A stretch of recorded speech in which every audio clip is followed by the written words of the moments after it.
एक ऑडियो है जो पीठासीन अधिकारी है, जिसको जोहराबाद विधानसभा में जिसको लगाया गया था, जो कासमाबाद में पोस्टेड था, उसकी ऑडियो है 10-11 मिनट की, जो साफ कह रहा है कि हमें जब पहले ही 2 ईवीएम दे दी गई हैं बूथ पे जाने से पहले ही, और हमें कहा गया है कि ये वाली जमा करनी है, ये वाली जमा नहीं करनी, और जब उस पर ऑब्जेक्शन कर रहे हैं तो ऐसो धमका रहा है, कह रहा मास्टर जी 2 ही मिनट लगेंगे, नौकरी भी जाएगी और जेल में भी जाओगे गिरफ्तार। ये सारी ऑडियो है। इसके अलावा एक ऑडियो है बिजनौर से। बिजनौर की जो 3 विधानसभा सीटें हैं वो बाकायदा चीफ सेक्रेटरी को फोन करके उनके माध्यम से कलेक्टर को फोन किया गया और वो जबरदस्ती जितवाई गई हैं। सपा के कैंडिडेट्स को जबरदस्ती हरवाया गया। ये वीडियो, ये ऑडियो लगातार है सामने, आपके पास नहीं है तो मैं आपको दे दूंगा। तो ये बिल्कुल साफ है। दूसरी बात यह है, मैं बार बार इस बात को कहता हूं, देखिए इलेक्शन कमीशन को उसके ऊपर कोई उंगली ना उठे तो उसे बहुत ही निष्पक्ष रूप से, स्वतंत्र रूप से, पारदर्शी रूप से चुनाव कराना चाहिए। उसका हर कदम बिल्कुल साफ सुथरा होना चाहिए। कोई भी आके देखे तो यही कहे कि भाई इसमें कहीं कोई गड़बड़ी नहीं है। और उसके लिए सबसे बड़ी जो चीज है वो ये चीज है, मैं बार बार बता रहा हूं, इस बात को नोट करें। मैंने बनारस में भी जो वीडियो मैंने बनाया था, जो मेरे एक पत्रकार साथी उन्होंने जो पूछा उनको सारी डिटेल बताई, जो इस समय करोड़ों की संख्या में लोगों ने देखा है।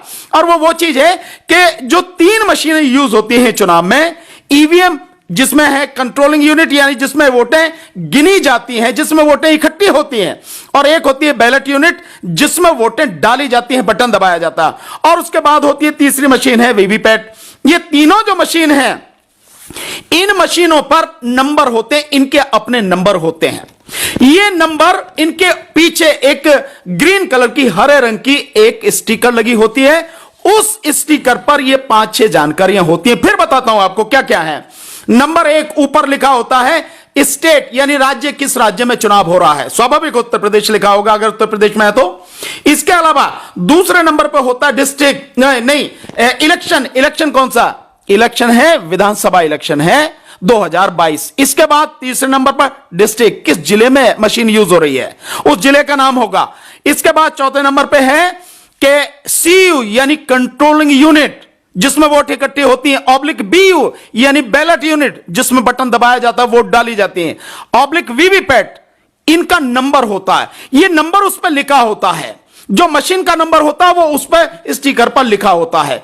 इसके बाद इसके आगे लिखा होता है डिस्ट्रिक्ट सीरियल नंबर। यह बहुत इंपॉर्टेंट है। डिस्ट्रिक्ट सीरियल नंबर यह उस बूथ का नंबर होता है जिस बूथ पर वो मशीन इस्तेमाल होती है, और इसको आरओ अपने हाथ से डालता है, यानी रिटर्निंग ऑफिसर जो एसडीएम होता है विधानसभा के चुनाव में, वो अपने हाथ से डालता है। वो नंबर होना चाहिए। और उसके बाद में नीचे जो होता 5वें कॉलम में, जो इंजीनियर ऑपरेट करता मशीन को, उसके सिग्नेचर, और नीचे उसके बराबर में आगे आरओ के सिग्नेचर होते हैं। फिर एक नीचे होता एफएलसी यानी फर्स्ट लेवल चेकिंग, कब हुई, उसकी डेट वगैरह सारी ये इंफॉर्मेशन उस हरे रंग के स्टिकर पर होती है। और जो इंफॉर्मेशन होती है ये वो है कि ये जो मशीनें हैं वो ये यूज की गई हैं। वो इंफॉर्मेशन बाकायदा जो प्रिजाइडिंग ऑफिसर है, जो पीठासीन अधिकारी है बूथ का, जो इलेक्शन करा रहा है, उसको सर्टिफिकेट के माध्यम से हर पार्टी के एजेंट को देनी चाहिए, जो पोलिंग एजेंट होते हैं, कि भाई ये जो मशीनें यूज हो रही हैं, ये मशीनों की इंफॉर्मेशन ये है, लेकिन नहीं दी जाती। तो इलेक्शन कमीशन की बेईमानी उसी समय से शुरू हो जाती है। अगर आप फेयर है तो दीजिए ना सारी चीजें। और फिर उसके बाद में जब काउंटिंग पे जाते हैं तो काउंटिंग पे ये जो इंफॉर्मेशन आपको दी गई है, सर्टिफिकेट दिया जाए, ये इंफॉर्मेशन वहां चेक होनी चाहिए कि जो मशीन यहां पर गिनती के लिए आई है क्या वही है जो इस्तेमाल हुई, उसको मिलाइए उनसे कि जो इंफॉर्मेशन दी गई थी वही है या नहीं है। कहीं ऐसा कुछ नहीं है। ना ये सर्टिफिकेट के माध्यम से दिया जाता है, ना किसी को मालूम है, और ना ही इलेक्शन कमीशन अपनी तरफ से बताता है। और जिस समय आती है काउंटिंग के लिए, बक्सा लेके आते हैं वो, उसको ऊपर से सील दिखाते हैं, हाँ सब सील है, हाँ सील है, सील खोली और उसके बाद गिनती, देखो साहब ये मशीन गिननी शुरू कर दें। वो इंफॉर्मेशन नहीं दिखाई जाती कि जो मशीन इस्तेमाल होती, जो उस पर स्टिकर लगाता, ये वही है। आप चेक कर लीजिए सारे लोग, कुछ नहीं होता। इलेक्शन की कमीशन की बेईमानी तो ऐसे शुरू हो जाती है। और जो पीठासीन अधिकारी का ऑडियो वायरल हो रहा है, वो साफ करा कि हमें 2 मशीनें दी गई हैं। जब 2 मशीनें दी गई और कहा गया कि ये समाज यानी जो मैनिपुलेटेड है, जिसमें पहले से ही वोटें डाली गई हैं, वो आप स्ट्रांग रूम में जमा कर रहे हैं, कहां से पकड़ेंगे आप? कहां से सारी चीजें होंगी? ये तो भला हो उस पीठासीन अधिकारी का। मैं तो कह रहा हूं कि जैसे माननीय अखिलेश जी ने कहा, मैं भी आपके माध्यम से कहना चाहता हूं, उस व्यक्ति के परिवार की जान माल की सुरक्षा की जाए। पता नहीं उसके साथ में क्या हो, क्या स्थिति उसकी होगी। इस सारी चीज को ध्यान में रखते हुए इसकी जांच करानी चाहिए। इस उत्तर प्रदेश का चुनाव दोबारा होना चाहिए, पंजाब का भी चुनाव दोबारा होना चाहिए, क्योंकि पंजाब में भी आ नहीं सकता केजरीवाल। जिस व्यक्ति ने कृषि कानूनों को नोटिफाई किया, कानूनों का समर्थन किया, किसानों के विरोध में काम किया, वो आदमी, उसने कोई काम वहां नहीं किया पंजाब में। वो आदमी 92 सीटें लेकर स्वीप कर रहा है। और जो किसान जिन्होंने आंदोलन किया, उन किसानों का आता ही पता नहीं है कहां है। जो संयुक्त समाज मोर्चा जो किसानों का था, एक भी सीट वो नहीं जीत रहे। ये जो सारी चीजें हैं बहुत इंक्वायरी की हैं। ये इलेक्शन जो इस बार हुआ है, ये इलेक्शन लोकतंत्र की न केवल निर्मम हत्या है, बल्कि इस देश के आने वाले 120 करोड़ लोगों की गुलामी के लिए रास्ता खोला गया है। अगर लोग सड़क पर नहीं आए, लोग लड़े नहीं, सब कुछ तबाह हो जाएगा सबकी आंखों के सामने।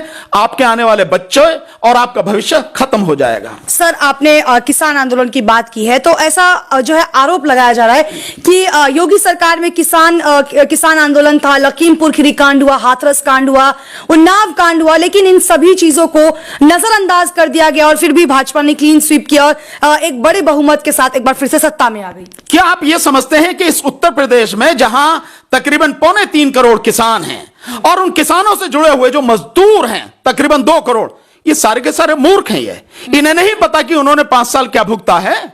जो पूर्वी उत्तर प्रदेश में जो विशेषकर जो छोटा किसान है, वो इस छुट्टा सांड से, गायों से किस तरह से परेशान है। आप जाके, आपने देखा होगा, आप मौके पर गए होंगे, हर खेत में जाके देखिए, किसी ने लोहे की, किसी ने पत्थर की, किसी ने लकड़ी की बाड़ लगा रखी है, उस पर कटीले तार लगा रखे हैं, किसी ने करंट देने के लिए झटका मशीन लगा रखी है, बड़ी मुश्किल से अपने खेतों को। क्या उस सारे 5 साल में जो भुगता भूल जाएंगे क्या लोग बाग? ये एक भ्रम की स्थिति पैदा की जा रही है कि लोगों ने जनता को, वो लोगों ने बीजेपी को वोट दिया। बीजेपी को वोट नहीं दिया। मैं दावे के साथ कह रहा हूं, बीजेपी के पास 20 से 25% वोट है, इसके अलावा पूरे देश में वोट नहीं है। उत्तर प्रदेश की तो बात ही छोड़ दीजिए आप, जो जिसको दिखाया जा रहा है कि 42-43% वोट गई, 20 से 25% वोट है, इससे ज्यादा वोट नहीं है। क्या आप कल्पना कर सकते हैं कि लखीमपुर खीरी का किसान, जिसको इतनी बुरी तरह से कुचल दिया गया हो, उस व्यक्ति को 2.5 महीने जमानत मिल गई और उसके 8 लोगों की हत्या का वो जिम्मेदार है वो व्यक्ति? क्या उस इतने भयानक हादसे को भूल जाएंगे? इतने भयानक नरसंहार को किसान भूल जाएंगे? नहीं भूलेंगे। क्या किसान गन्नों की कीमतों से नहीं मिल रही, उसका बकाया पड़ा, इसे भूल जाएंगे? नहीं भूलेंगे। क्या किसानों के साथ रात दिन जो दिक्कतें आ रही हैं उनको भूल जाएंगे? किसी हालत में नहीं भूलेंगे। यह सिर्फ एक भ्रम पैदा करने की कोशिश की जा रही है। आप समझ रहे हैं, 8 में से 1 सीटें मिलती लखीमपुर खीरी में, 8 में से 1 सीट नहीं मिलती। मैं कह रहा हूं, अगर आप में दम है तो आज फिर चुनाव करा लीजिए। अगर 8 की 8 स्थापना हो जाए, 8 की 8 जो है, जो समाजवादी पार्टी और गठबंधन न जीत जाए। ये सिर्फ ईवीएम के माध्यम से जो लूट हुई है, ईवीएम के माध्यम से चुनाव आयोग ने बेईमानी करके जो बीजेपी की सरकार बनाई है, उसको ढकने के लिए ईवीएम की तरफ लोगों का ध्यान न जाए, ये सारी कहानियां गढ़ी जा रही हैं। सच कुछ और है।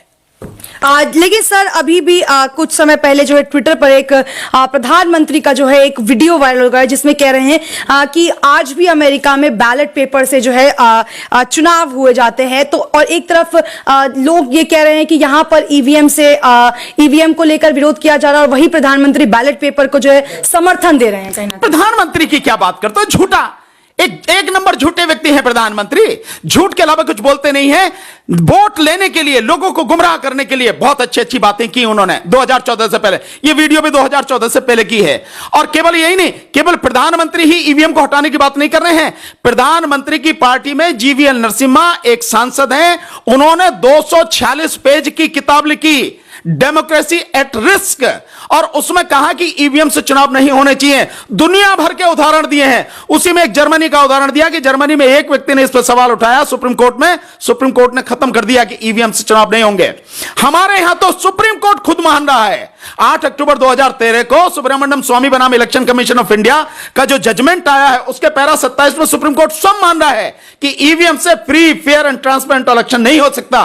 बावजूद इसके उसने हटाया नहीं। ईवीएम बरकरार है, अभी भी चल रही है, केवल प्रधानमंत्री। और इसके अलावा सुब्रमण्यम स्वामी, उन्होंने पिटीशन डाला। मतलब बीजेपी वो पार्टी जो 2014 से पहले ईवीएम के विरोध में जबरदस्त तरीके से बोलती थी, भयानक आंदोलन किया, इतनी आवाज उठाई, आज वो ईवीएम से ही चुनाव कराना चाहती है। और ये तो सारी चीजें उसी दिन क्लियर हो गई। आपको ध्यान होगा, मुझे नहीं मालूम कहां की रैली थी, लेकिन प्रधानमंत्री ने कहा कि भाई पढ़े फर्स्ट पेज में, सेकंड पेज में बहुत वो मिली है और अब जीत जाएंगे तो ये कहेंगे ईवीएम से। मैं उसी दिन कह दिया था कि प्रधानमंत्री ने कह दिया कि ईवीएम पर सवाल उठेंगे, इसका मतलब यह है कि ईवीएम से बेईमानी होगी निश्चित रूप से, इसलिए प्रधानमंत्री ने वो बात की।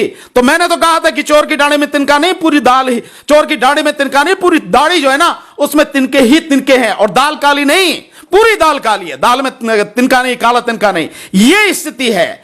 तो प्रधानमंत्री झूठ बोलते हैं, गुमराह करते हैं, देश को धोखा देते हैं। अगर प्रधानमंत्री की इतनी ही प्रसिद्धि है, मैं बार बार यह बात कह रहा हूं, बीजेपी के पास में इतना ही समर्थन है पब्लिक का, एक बार बैलेट पेपर से फेयर चुनाव करा लो, उसके बाद जिसकी जितनी औकात है पता लग जाएगी। और दावे के साथ कह रहा हूं, बीजेपी 25% से ज्यादा वोट ले जाए, कभी नहीं हिला सकेगी। तो ये थे हमारे साथ सीनियर एडवोकेट सुप्रीम कोर्ट के भानु प्रताप सर, जिनकी आपने राय सुनी, तमाम मुद्दों को लेकर हमने इनसे बातचीत की है और इन्होंने सरकार के खिलाफ जो है कई बातें कही। उन्होंने कहा है कि ईवीएम से जो है चुनाव अब नहीं होना चाहिए। अब आपकी इस पर क्या राय है, कमेंट सेक्शन में हमें जरूर बताएं और ऐसी खबरों के लिए देखते रहें डेली हिंद। धन्यवाद। मैं एक चीज और यही आपको क्लियर करना चाहूंगा, इसे भी आप कवर कीजिए। वहां पे 200 ईवीएम बदलने की बात हुई थी बरेली में, इनके ही बीजेपी का नेता कह रहा था। कोई कार्रवाई हुई उस पर? कोई भी किसी भी तरह का स्पष्टीकरण चुनाव आयोग की तरफ से आया? नहीं आया। इसके अलावा आप देखिए कि वहां पे बनारस में इतनी ईवीएम पाई गई, 3 ट्रक भेजे गए, उसमें से 2 लेके भाग गए, 1 पकड़ा गया। उस पर कोई स्पष्टीकरण चुनाव आयोग का, कोई सफाई है? कुछ नहीं है। ये जो सारी चीजें हैं हमारी बात को सिद्ध करती हैं, हम जो कह रहे हैं सच कह रहे हैं। इसीलिए इस प्रदेश में जो चुनाव हुआ इसको रद्द करवाकर दोबारा चुनाव कराने के लिए हम संघर्ष करेंगे, सड़कों पर संघर्ष करेंगे, इसमें कोई शक नहीं है, पूरी ताकत से करेंगे। अन्यथा इस देश का लोकतंत्र खत्म हो जाएगा, देश की जनता तबाह हो जाएगी।